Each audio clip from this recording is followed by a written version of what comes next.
शायद आपको ये खबर थोड़ी अजीब जरूर लगेगी, लेकिन ये 100% सच है।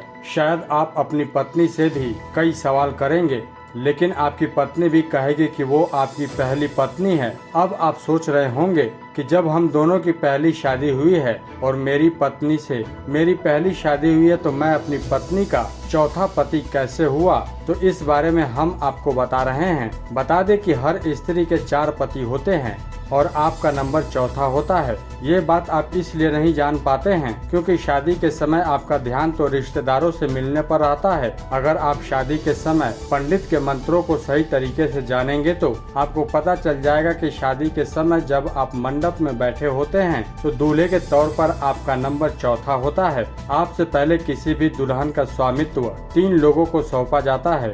विवाह के समय जब पंडित आपको विवाह का मंत्र पढ़ा रहा होता है, तब आप मंत्र का मतलब नहीं समझ पाते हैं। असल में वैदिक परंपरा में नियम है कि स्त्री अपनी इच्छा से 4 लोगों को अपना पति बना सकती है। इस नियम को बनाए रखते हुए स्त्री को पतिव्रत की मर्यादा में रखने के लिए विवाह के समय ही स्त्री का सांकेतिक विवाह 3 देवताओं से करा दिया जाता है, जिसमें सबसे पहले किसी भी दुल्हन का पहला अधिकार चंद्रमा को सौंपा जाता है, उसके बाद विश्वासु नाम के गंधर्व को और तीसरे नंबर पर अग्नि को और अंत में यानी कि चौथे नंबर पर आपको सौंपा जाता है। इसी ही वैदिक परंपरा के कारण द्रौपदी 1 से अधिक पतियों के साथ रही थी। तो दोस्तों, आपको ये जानकारी अच्छी लगी हो तो आप हमें कमेंट करके जरूर बताएं।